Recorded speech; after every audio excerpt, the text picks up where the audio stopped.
धोने वाली बहू। शादी के पहले से ही विभा को कपड़े धोने का बड़ा शौक था। कभी नल के नीचे तो कभी तालाब के पास। अरे मेरी नीली वाली लुंगी नहीं दिख रही है। विभा की अम्मा, कहाँ रखी है लुंगी? अरे वो तो विभा ने परसों ही धोकर रखी थी आपकी अलमारी में, देखो वहीं होगी। वो ना मैंने आज धो दी, मुझे लगा कि गंदी हो गई होगी। अरे कैसे गंदी हो गई थी? उसे तो मैंने पहना भी नहीं। हे भगवान, इस लड़की के कपड़े धोने की आदत से परेशान हो गया हूँ मैं।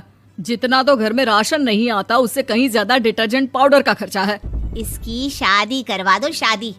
जाए अपने घर में ही करे काम, फिर चाहे घर के कपड़े धोने हो या पूरे गांव के। हाँ ठीक बोल रही हो, देखता हूँ मैं कोई लड़का। वो दिन भी आ जाता है जब विभा को देखने लड़के वाले आ जाते हैं। लड़की मुझे अच्छी लगी।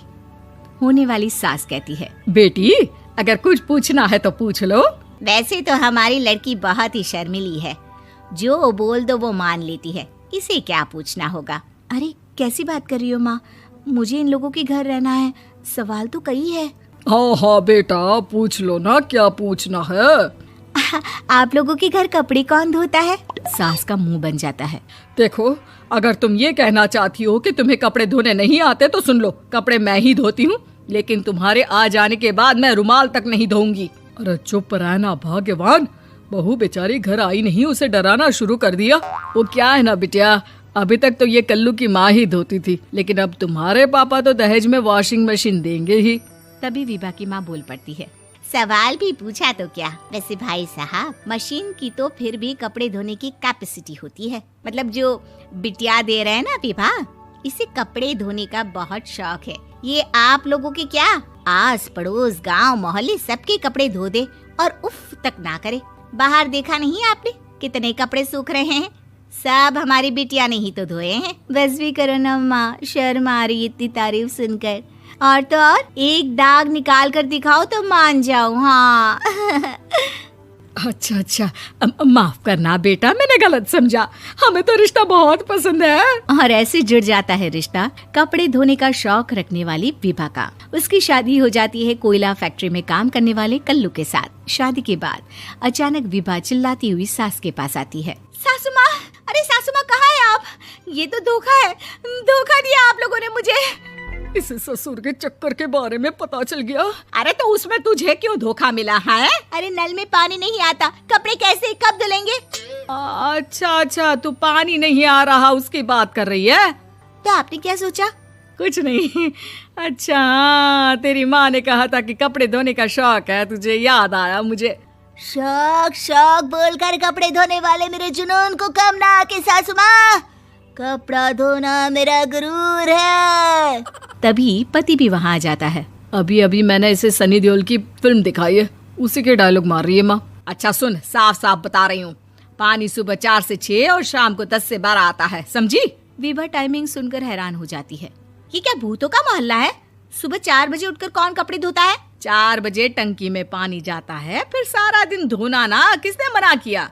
अरे कैसी बात कर रही हैं? 200 लीटर की टंकी में कितने कपड़े धो लूंगी मैं? सुबह ही उठ जाऊंगी मैं। अब क्या था, विभा सुबह 4 से लेकर रात के 12 बजे तक कपड़े ही धोती रहती। एक रोज सास पड़ोस से निकलकर कहीं जा रही होती है कि साथ वाली कहती है, हाँ कल्लू की माँ, जरा ये बताओ कि 2 साड़ी है, 2 ब्लाउज और एक पेटीकोट और एक नाड़े वाला लंबा कच्छा। हाँ तो?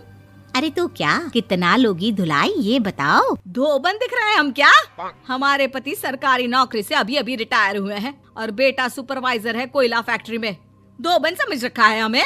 हाय रे कल्लू की अम्मा, माफ कर दो, वो तो मोहल्ले में यही सब बता रहे थे कि तुमने बहू को कपड़ा धुलवाने के काम में लगा दिया है। सास को पड़ोसन की बात सुनकर गुस्सा आ जाता है। वो घर पहुंचती है जहां घर के बाहर ही इतने सारे कपड़े सूख रहे होते हैं जितने कि किसी धोबन के घर पर। अरे ओ कल्लू की दुल्हन, बाहर निकल।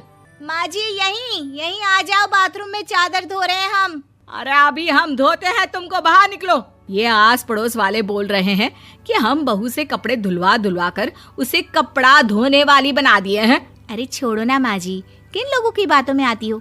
आस पास के लोगों का तो काम ही होता है कि वो किसी तरह सास बहू को लड़ा दे। बहू सारे घर के कपड़े धोती है, ये क्या कम है? बोलिए। सास को भी लग जाता है कि वो बहू का ये सनकीपन नहीं छुड़वा सकती, इससे अच्छा है कि खुद ही चुप हो जाए।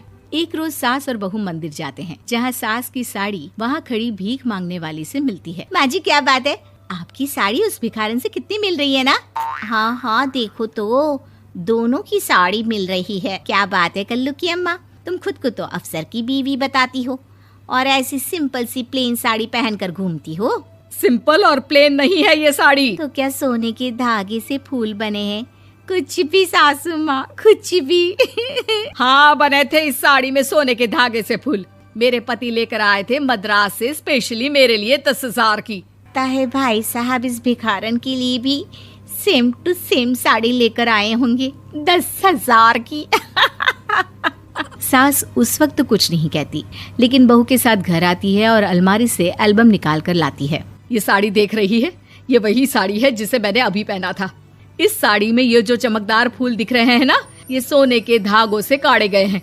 लेकिन तू लोकल वॉशिंग मशीन ब्रश से घिस घिस कर सारे फूलों को निकाल कर साड़ी प्लेन कर दी।